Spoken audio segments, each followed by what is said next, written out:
Programa Lígia Marques, a arte de fazer o belo. Realização, Ateliê de Arte e Arquitetura Lígia Marques e Instituto de Arquitetos do Brasil. Departamento do Rio Grande do Sul, Núcleo Santa Maria. Apoio, Televisão Santa Maria. Patrocínio, Conselho de Arquitetura e Urbanismo do Rio Grande do Sul, CAL-RS. Oferecimento, Beto Ferragens, Vidraçaria e Serralheria. Camacho Consultores. Mágica do Ser, Facilitadores da Consciência. Quiro Pilates Wellness Center.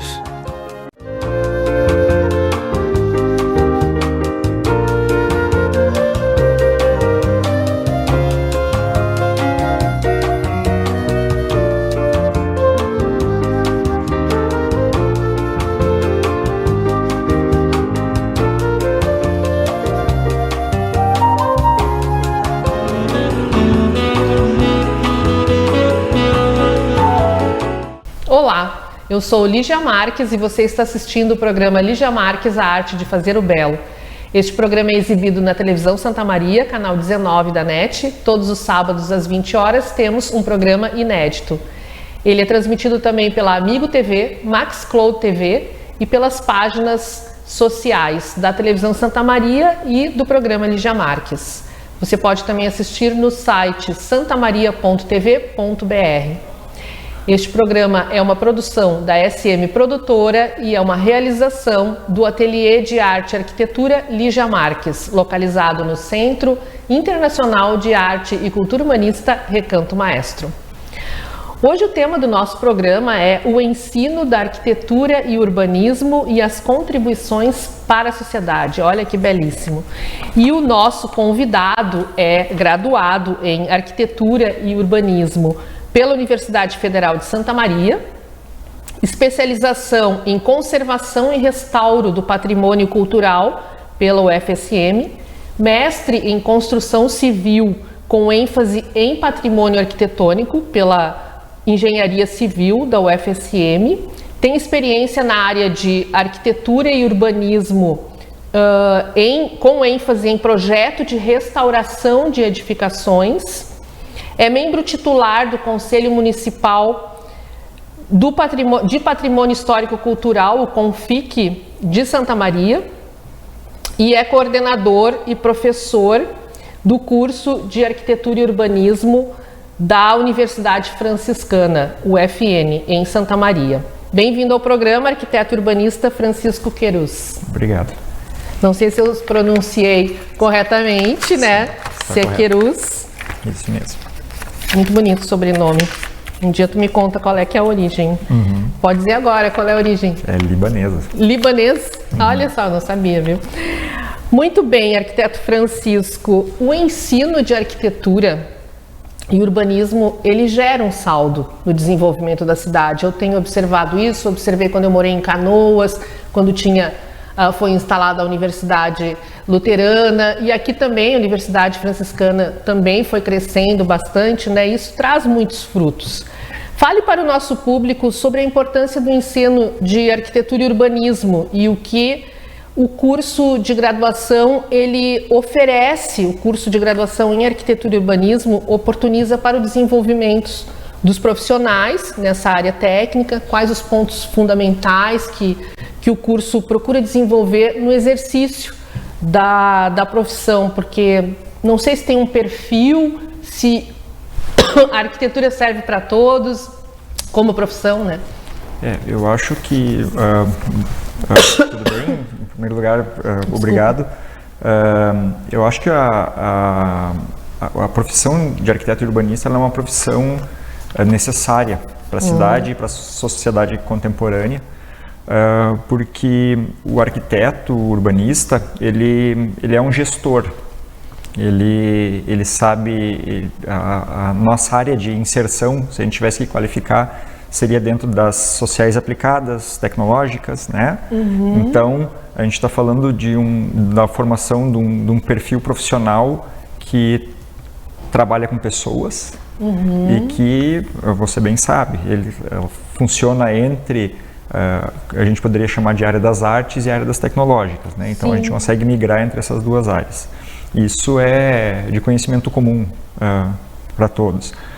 O que a gente tem que entender é que isso não acontece só na escala da arquitetura, isso acontece na escala do urbano também, né? Então, é claro que a gente ter profissionais desta área trabalhando dentro da sociedade, a gente vai ter cidades que vão funcionar melhor, que vão ser melhores e que vão, vamos dizer assim, tanto estabelecer funcionalmente relações melhores como esteticamente e enfim, se estruturarão melhores.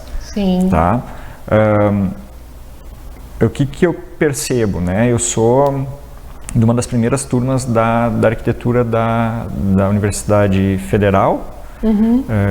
Ingressei em 96 lá e em 2003 nós abrimos a arquitetura dentro da Universidade Franciscana. Eu ingressei em 2005 lá.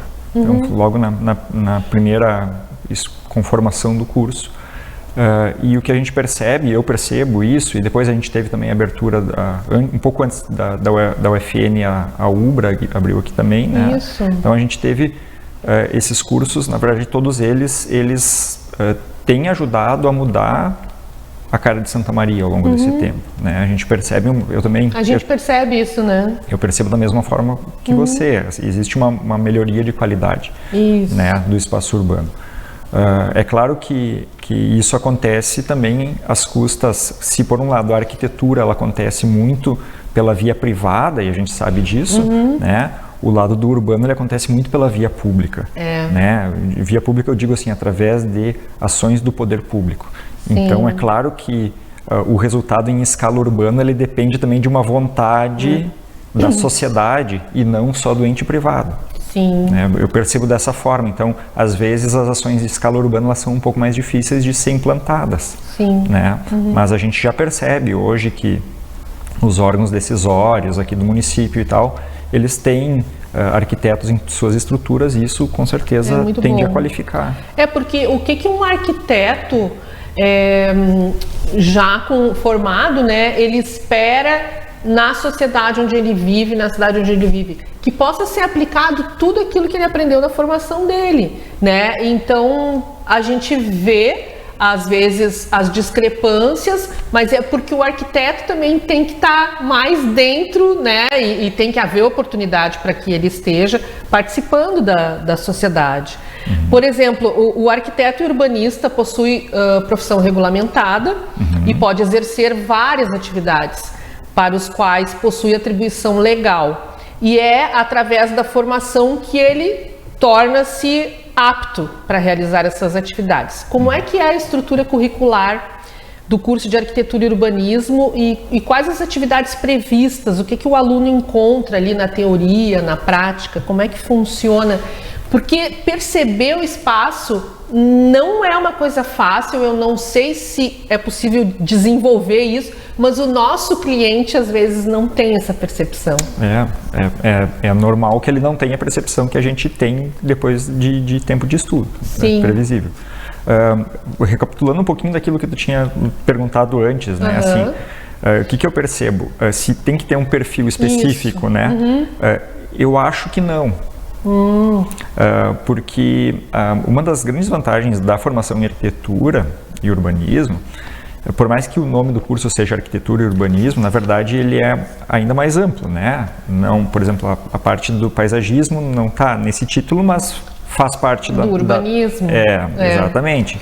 Da mesma forma, esse urbanismo de escala macro também não, né? Mais aberto, ou a arquitetura de uma escala pequena ou de escala efêmera, né? Isso tudo, na verdade, são pessoas de perfis diferentes que vão acabar funcionando para cada uma dessas. Um diverso perfil, um perfil variado. Se encaixa aqui, se encaixa ali, claro. Um mais artístico, outro mais tecnológico.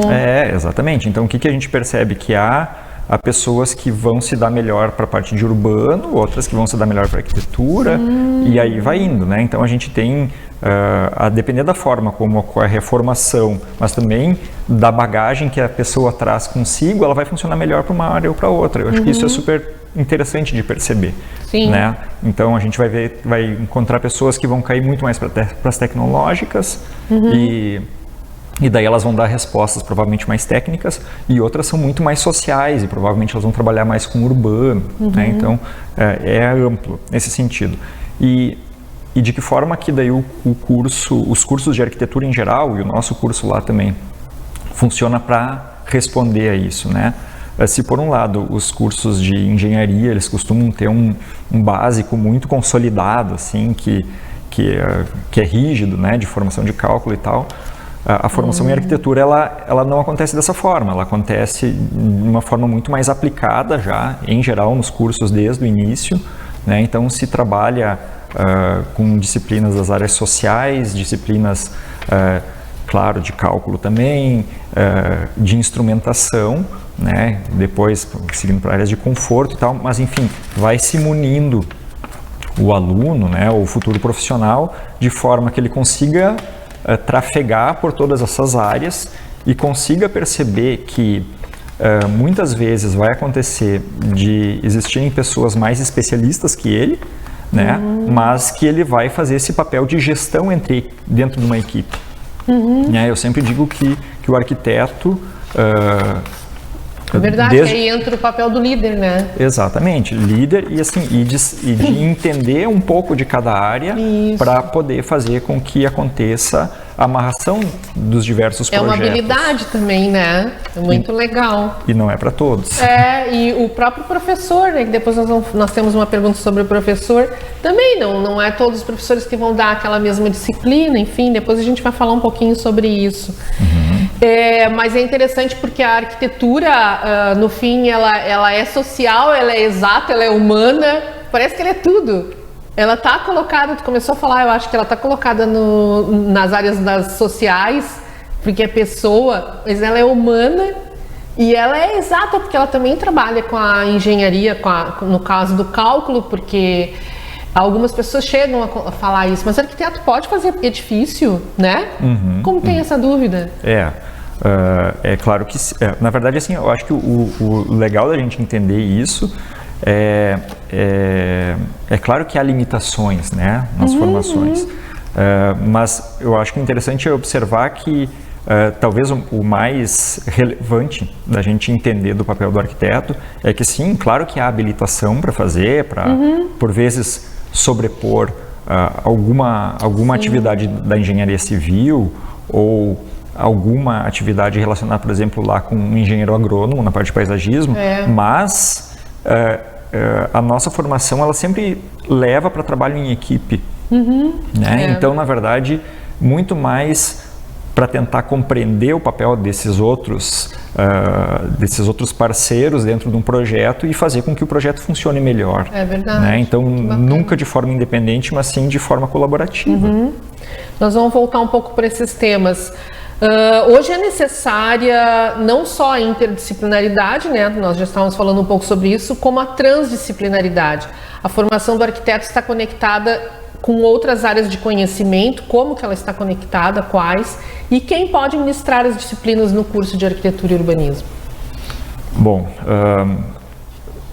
me parece que como a gente tem uma formação ampla, nada mais coerente do que nós termos vários tipos de profissionais que possam auxiliar na formação do aluno, né? Enfim, do futuro profissional. Então, o que a gente vai perceber? É claro que existe um grupo de professores dentro do nosso curso lá, pelo menos, que são arquitetos, e dentro desse grupo de professores arquitetos, é claro que há formações muito distintas, né? Por quê? Porque existe uma estrutura dada pelos órgãos que gerem a regulamentação da formação, que eles nos dizem que a gente tem que ter várias percepções. Então, o que a gente vai perceber assim aqui? Por exemplo, a gente deve ter profissionais que têm uma formação qualificada. Vamos tentar explicar de uma forma mais simples. Tá? Nessa formação qualificada, a gente está falando de níveis de mestrado, doutorado, pós-doutorado. Né? Tá. E quanto mais a pessoa vai indo adiante na sua formação, mais específica ela fica. É verdade. Né? Então, se num primeiro momento, na graduação, a gente tem uma visão muito aberta, a gente vai ter professores depois que vão ter formações muito mais específicas na área de conforto, na área de urbano, uma parte de urbano, como você lembrou antes. Né? Então, patrimônio, com o que eu trabalho. Então, isso dentro da arquitetura. Então, a gente, dentro do corpo de professores arquitetos, a gente tem várias formações e é claro que se a gente tem uma percepção geral, o professor que é especialista ele vai ter uma visão muito mais aprofundada. Mas não só isso, né? A gente tem, por exemplo, dentro do nosso curso lá nós temos aulas com professores da área da filosofia, da engenharia civil, né? Enfim, várias outras áreas que nos permitem ter essa percepção, por exemplo, da área das sociais, que o arquiteto talvez tivesse mais dificuldade. Né? Então, é bem comum a gente ter... Sociólogos também, sociólogo, professores que têm formação em matemática, em física. Por quê? Porque, na verdade, são pessoas que têm uma formação muito mais qualificada do que nós em áreas específicas. E todas elas auxiliam vamos dizer assim, na elaboração. Lógica também, né? Não sei se vocês estudam lógica, mas claro que sim, dentro da matemática. E a psicologia também, sempre falei que é tão importante, eu acho que está cada vez mais abrindo essa questão curricular, né? E é impressionante assim, ó, que a gente sempre, nós temos uma disciplina dentro do curso lá que o nome dela é antropologia. Ah, que ótimo. Eu estudei também antropologia. E assim, é impressionante como o aluno que vem do ensino médio, por vezes ele não está preparado para a discussão que envolve antropologia. Então, eu sempre brinco quando eu converso com os nossos alunos lá que a disciplina, às vezes, ela está alguns passos adiante da própria maturidade do aluno. Né? Às vezes ele não está preparado para ter aquela aula. E isso, na verdade, faz parte do processo de formação. Que bacana. Nós precisamos encerrar esse bloco, então eu vou seguir com as outras perguntas no próximo bloco e a gente complementa. Voltamos daqui a pouquinho. Ok, nós vamos para um rápido intervalo e retornamos com a nossa conversa com o arquiteto Carlos Eduardo Mesquita Pedoni. Até breve. Programa Lígia Marques, a arte de fazer o belo. Realização, Ateliê de Arte e Arquitetura Lígia Marques e Instituto de Arquitetos do Brasil. Departamento do Rio Grande do Sul, Núcleo Santa Maria. Apoio, Televisão Santa Maria. Patrocínio, Conselho de Arquitetura e Urbanismo do Rio Grande do Sul, CAL-RS. Oferecimento, Beto Ferragens, Vidraçaria e Serralheria. Camacho Consultores. Mágica do Ser, Facilitadores da Consciência. Quiro Pilates Wellness Center.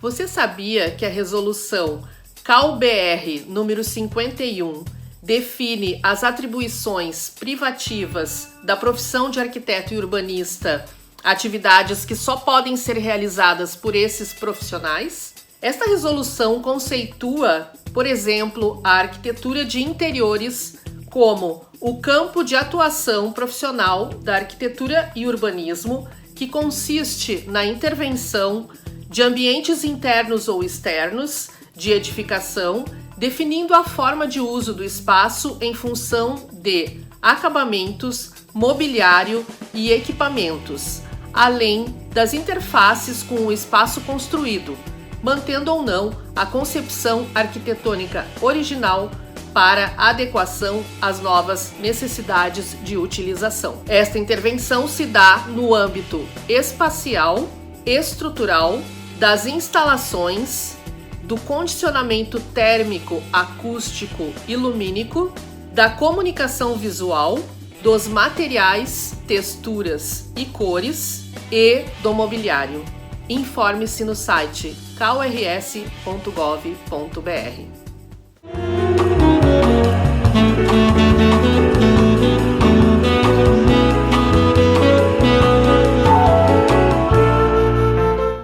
Programa Lígia Marques, a arte de fazer o belo. Realização, Ateliê de Arte e Arquitetura Lígia Marques e Instituto de Arquitetos do Brasil. Departamento do Rio Grande do Sul, Núcleo Santa Maria.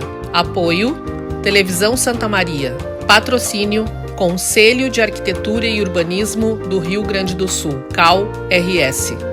Há mais de 10 anos, nós, da Camacho Consultores, oferecemos programas de trainee e estágio para grandes empresas. Atendemos vagas administrativas, especialistas e gerenciais em qualquer região do país através de ferramentas digitais. Para treinamento e desenvolvimento, disponibilizamos aos nossos clientes jogos e ferramentas web. Consulte conosco algumas das opções já utilizadas por grandes empresas. Beto Ferragens, serralheria, vidros temperados, comunicação visual e prestação de serviços. Há 23 anos trazendo inovações tecnológicas para a área de segurança de sua casa, escritório ou propriedade rural. Sacadas em vidro e inox, persianas eletrônicas, box para banheiro, chaves na hora, vidro temperado e portão eletrônico. Beto Ferragens, qualidade indiscutível para a sua obra com o profissionalismo que você procura. Ligue 3233-1845 e 999332171 e faça orçamento.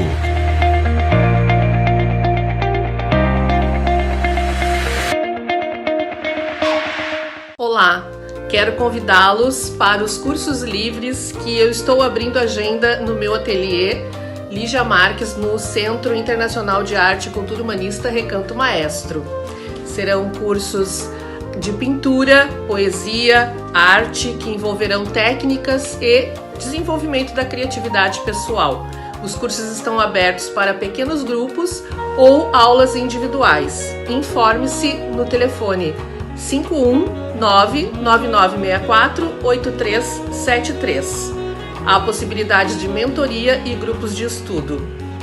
Aguardo a sua inscrição. Vamos lá trabalhar? Um abraço. Voltamos a apresentar o programa Lígia Marques, a arte de fazer o belo. E continuamos conversando com o arquiteto Francisco Queruz. Arquiteto, como é que se dá a relação da formação do arquiteto e urbanista no mercado de trabalho? Eu faço questão de te chamar de arquiteto urbanista e de arquitetura e urbanismo porque é a nossa formação, não é desvinculado, não é separado, e é interessante a gente compreender esse todo. Numa outra pergunta sobre um exemplo, né, de disciplina, eu gostaria que você explicasse isso, essa visão do todo. Há disciplinas de estágio curricular, por exemplo, que o aluno tenha que fazer, e quais os campos que são ofertados no mercado de trabalho? Vamos lá. O mais corriqueiro, né, e é bastante comum a gente perceber que o pessoal costuma falar, o arquiteto, né, foi o que na verdade do que tu fugiste agora. A nossa formação em arquitetura, ela, como existe mais demanda por arquitetura, e inclusive existe uma tradição equivocada, no meu entender, talvez um vício de mercado, de compreender que a arquitetura é uma profissão que ela é elitista. Existe um entendimento errado, normalmente, dos alunos quando eles chegam no curso, de que esse vai ser o único campo de trabalho deles. Talvez seja o mais comum, né? Talvez a arquitetura de interiores seja muito comum. Porque realmente, como há muita demanda privada, né, é normal que vão existir muitas demandas por arquitetos dessa ordem. Então, a arquitetura de uma forma geral, talvez a arquitetura de interiores, né, de uma forma mais, numa escala menor um pouco. Mas existem muitas outras áreas. Tá? Eu acho que o que é interessante a gente observar é que quando a gente se forma arquiteto e urbanista, a gente está habilitado para trabalhar com projetos de urbano, com projetos de arquitetura, com projetos de paisagismo, né, entre outros, né, a organização, por exemplo, de gestão, por exemplo, de plano diretor, né, são aplicações, né, e são habilitações que a arquitetura nos dá. É claro que, assim como algumas outras áreas acontece, após a graduação é muito comum que as pessoas fechem o foco delas e se especializem em determinada área para fazer um estudo mais aprofundado. Né? Então a gente vai perceber que existem pós-graduações que vão trabalhar lá com patrimônio, que vão trabalhar com urbano, que vão trabalhar com algumas outras áreas que possam vir a surgir. Então é bem comum, ou mesmo para as áreas das engenharias, de estruturas, né? É bem comum que isso aconteça. Eu sempre guardo uma lembrança de um antigo professor meu que dizia que, na verdade, quando a gente se gradua, a gente está dando um passo mais, mas não é o último, né? Não tem como imaginar que a pessoa vai parar de estudar nesse mundo que a gente está hoje. Então, sim, há várias áreas, né? E daí, claro, algumas a gente tem disponíveis mais perto e outras mais longe. Sim. Normal. Por isso eu quis gravar também esse programa, essa entrevista, né? Para esclarecer essas coisas que às vezes há uma fala, né? Que não é bem a real, né? Por exemplo, o campo profissional de arquitetura e urbanismo, estabelecido pela Lei 12.378, em 2010, que regulamenta o exercício da profissão do arquiteto urbanista, e as diretrizes curriculares nacionais dos cursos de arquitetura e urbanismo, inclusive, são responsáveis pela formação técnica profissional e dividem as atividades de arquitetos e urbanistas em 6 grandes áreas, como o professor Francisco estava mencionando: arquitetura e urbanismo, arquitetura de interiores, arquitetura paisagística, patrimônio histórico, cultural e artístico, planejamento urbano e regional e conforto ambiental. Olha quanta coisa, né? E por isso que tem perfis diferentes, tem aquele cara para aquela coisa, né? Então, por exemplo, a conservação e valorização do patrimônio construído é um dos campos de atuação do arquiteto urbanista. Você, por exemplo, deu continuidade na sua formação, investindo em pós-graduações nas áreas de conservação e restauro do patrimônio cultural, na especialização, e na engenharia civil, com ênfase em projeto de restauração de edificações no mestrado. Fale sobre essas abordagens, tu já estava dando algumas pistas antes, né? O porquê da tua escolha, sobre a tua pesquisa. Por que tu escolheu esse campo? Alguma coisa te tocou, né? Eu acho que é o perfil, né? Eu, quando me formei, início de 2001, eu sempre brinco com os meus alunos que eu disse que eu não nunca serviria para lecionar. E tive que morder a língua pouco tempo depois. É verdade. De que forma que eu na verdade fui introduzido para a área do patrimônio de uma forma quase por acaso, né? Porque surgiu um curso na UFSM que trabalhava com essa área. Eu fiz o curso e é claro que depois que eu iniciei, eu me voltei completamente para isso, me apaixonei pela área. É muito apaixonante. E depois disso, é claro,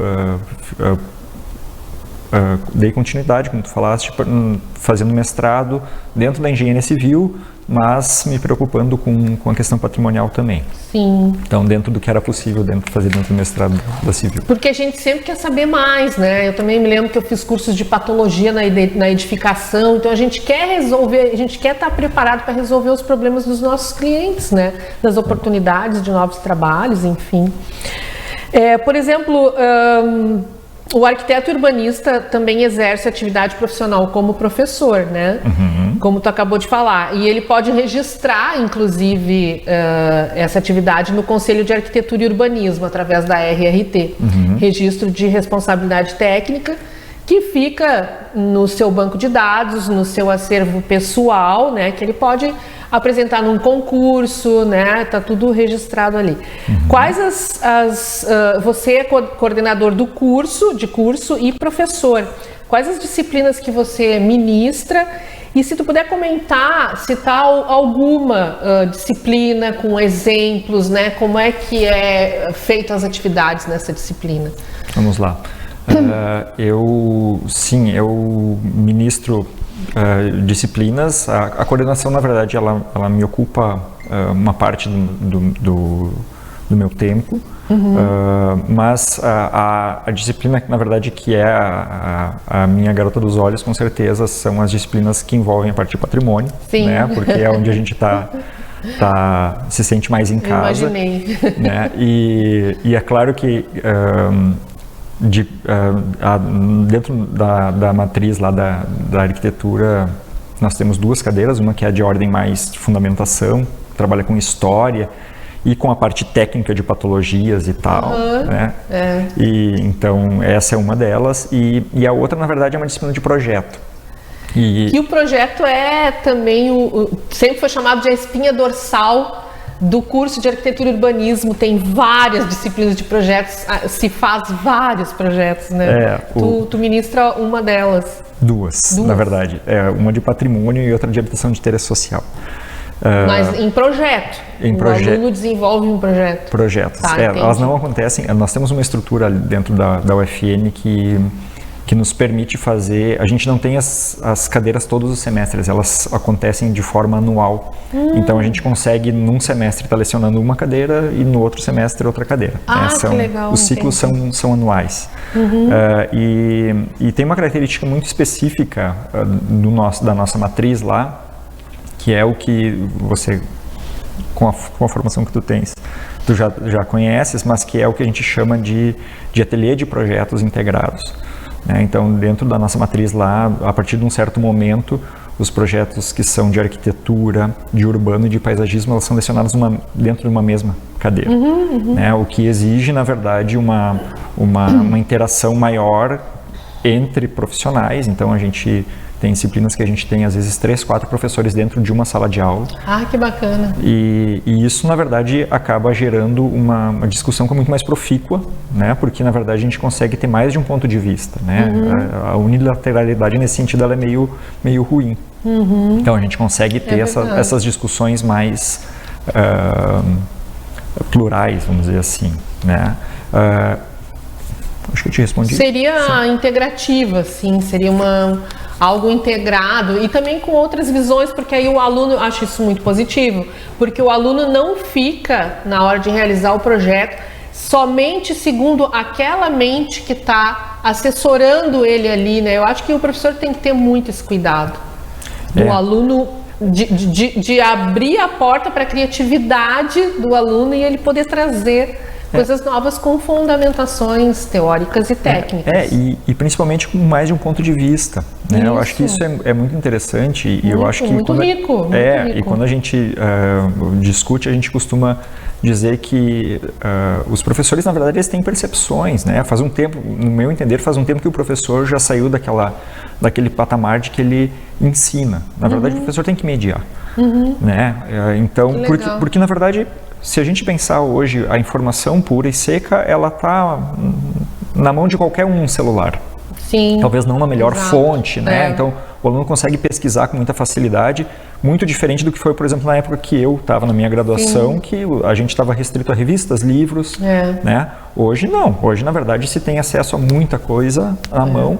Então, me parece que o papel do professor, e mais ainda do professor arquiteto, é de conseguir gerir essas informações e conseguir mostrar caminhos que sejam viáveis e sejam positivos. E nem tudo que está na internet é válido, mas a gente tem que começar a aprender a filtrar, né? E aí, tendo um mediador, já fica mais fácil. Nós temos que caminhar para o final e eu ainda tenho 2 perguntas. Eu gostaria que vocês falassem um pouco sobre o CONFIC, você é conselheiro, né?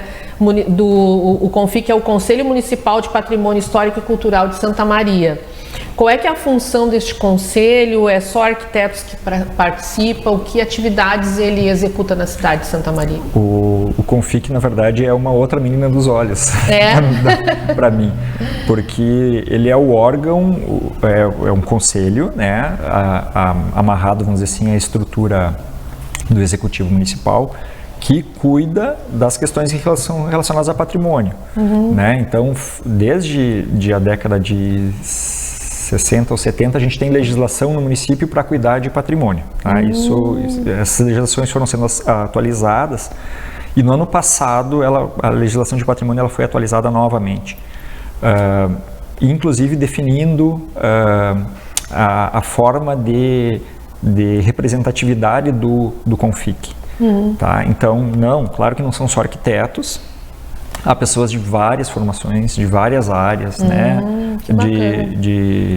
A gente tem representações da sociedade civil, então a gente vai perceber lá que claro que os conselheiros que são escolhidos acabam sendo os que possuem afinidade, mas a gente tem historiadores dentro do conselho, tem pessoas, gestores, né? Então há uma pluralidade em relação à formação desses conselheiros, e dentro disso ainda eles representam, me parece que, as diversas fatias da sociedade que mexem com a questão patrimonial. Então a gente vai perceber lá que tem representatividade tanto do poder público, como das instituições de ensino, como da sociedade civil organizada. Então é um conselho bem plural.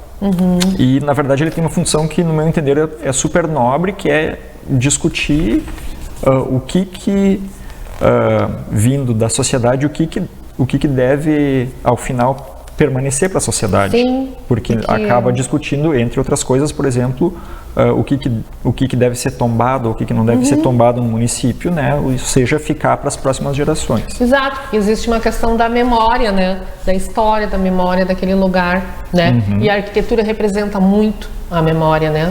O patrimônio construído representa muito isso. É uma das áreas que consegue definir, né? Vamos dizer assim, é a materialização de uma determinada época. Porque nós temos também a literatura, temos as artes visuais, temos muitas outras coisas. Vamos encerrar o programa com uma pergunta interessante, que eu vi que tu trouxe um material aí. Eu pude ler no teu currículo que tu tem vários trabalhos publicados em anais e apresentações de trabalhos em congressos. Isso é muito bacana. Para encerrar o programa, eu gostaria que tu deixasse uma mensagem sobre a importância da pesquisa para o arquiteto e da participação do arquiteto e urbanista em congressos de arquitetura e urbanismo. Tu poderia falar também desse trabalho? Vamos lá. Eu acho que para quem vai trabalhar com a docência em especial, na verdade, uma parte bem relevante é a gente ir produzindo e ir mostrando o que a gente está produzindo também, para que a gente possa perceber o que os outros estão fazendo e tentar alinhar posturas, né, e desenvolvimento. Como eu trabalho com a área de patrimônio, esses relatos eles são super válidos, porque a gente pode perceber o que está se fazendo, por exemplo, na Bahia, que é um campo no Brasil que é super desenvolvido na área de patrimônio, né, em São Paulo mesmo. Então, inclusive, um dos primeiros cursos surgiu lá, né? Sim, da UFBA. Então, assim, me parece que no momento que a gente está publicando, a gente está permitindo que os outros também percebam o que a gente está fazendo, né? Esse é um dos campos que a gente tem produzido.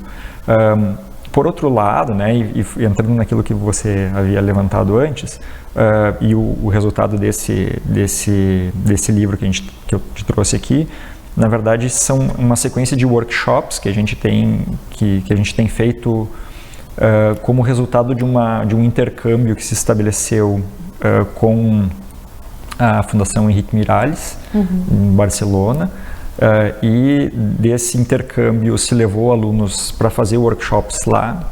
Que bacana. E algumas vezes já, e existe uma programação para que em breve seja feita mais uma edição, que funciona como uma imersão. Então, na verdade, se tem acesso à fundação, né, a obra do Henrique Miralles lá, e mais do que isso, na verdade, a metodologia de trabalho deles lá. Sim, então, na verdade, você consegue perceber como eles produzem e tal.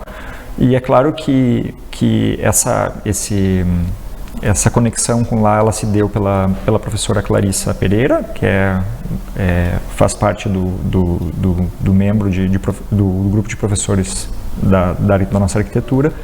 E ela possuía esses laços por ter morado lá, por ter feito o doutorado e mestrado dela lá. Então a gente conseguiu estabelecer esses vínculos, que tem sido super produtivo para os alunos, né? Então, porque eles conseguem ter acesso a umas metodologias bem diversas. Que legal. E por outro lado também a gente tem conseguido dar um retorno para aquelas publicações que têm acontecido lá, né, e mostrar também o que a gente está fazendo aqui em relação ao patrimônio, em época de pandemia, né, que na verdade foi um dos últimos artigos que a gente publicou lá, como que se faz essa discussão sobre arquitetura, sobre ensino, trancado dentro de casa, como a gente teve um tempo atrás. Então, a gente vai tentando dizer o que a gente está fazendo aqui, a forma como a gente está fazendo, porque a gente também espera que os outros tenham acesso ao que a gente está fazendo, assim como a gente acessa as informações de fora também. E eles gostam também, né? Eles são receptivos e é muito legal a gente não ficar só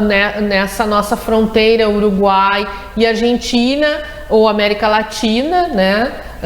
Peru, enfim, outras cidades aqui que temos, e ir para o outro lado do oceano e também ouvir o pensamento europeu, né, de outras universidades. Eu gosto muito do arquiteto José Montanhola, né, que fala sobre o sentido do lugar, que eu vi que tem nas pesquisas aí, e que foi coordenador de um desses congressos. Isso é muito positivo. Na verdade, ouvir outras mentes, né?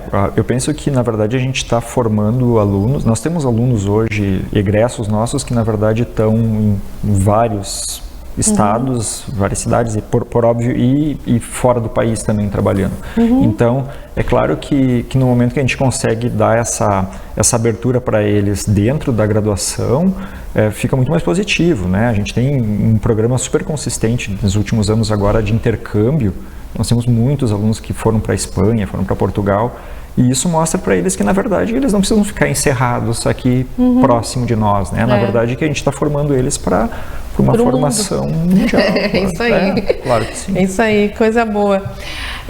Arquiteto Francisco, eu adorei ter conversado contigo por trazer todos esses movimentos sobre o ensino, né, da arquitetura e urbanismo na UFN, na cidade de Santa Maria e no estado do Rio Grande do Sul, porque tem muitos alunos que vêm de fora, né, estudar aqui. Obrigado pela tua colaboração. Não sei se tu queres dizer mais alguma coisa. Não, estamos sempre abertos a qualquer discussão e conversa. A gente está Sim, vou te convidar outras vezes para a gente aprofundar então sobre o patrimônio, né, que tu escreve também no diário. Então vamos aprofundar mais essas questões. Muito obrigado e parabéns pelo trabalho. Eu que agradeço e te parabenizo também, porque a gente tem poucos locais e poucas oportunidades para poder discutir temas que são relacionados com a vivência, entre outras coisas, da cidade. É verdade, porque nós projetamos para as pessoas, e eu já dizia isso quando eu dava aula na universidade, né, para os meus alunos. Isso é muito prazeroso, é um respeito pelo ser humano. Obrigada. Estamos encerrando então mais um programa Lígia Marques, A Arte de Fazer o Belo. Você pode assistir nas nossas páginas sociais e na televisão Santa Maria, canal 19 da NET. Foi um prazer ter estado com vocês. As peças que você vê no meu cenário você encontra na minha loja virtual, ligiamarques.com.br. E se você deseja ser um apoiador cultural deste programa, envie um e-mail para programaligiamarques@gmail.com. A gente se vê nos próximos programas e eu espero você. Programa Lígia Marques, A Arte de Fazer o Belo. Realização, Ateliê de Arte e Arquitetura Lígia Marques e Instituto de Arquitetos do Brasil. Departamento do Rio Grande do Sul, Núcleo Santa Maria. Apoio, Televisão Santa Maria. Patrocínio, Conselho de Arquitetura e Urbanismo do Rio Grande do Sul, CAL-RS. Oferecimento, Beto Ferragens, Vidraçaria e Serralheria. Camacho Consultores. Mágica do Ser, Facilitadores da Consciência. Quiro Pilates Wellness Center.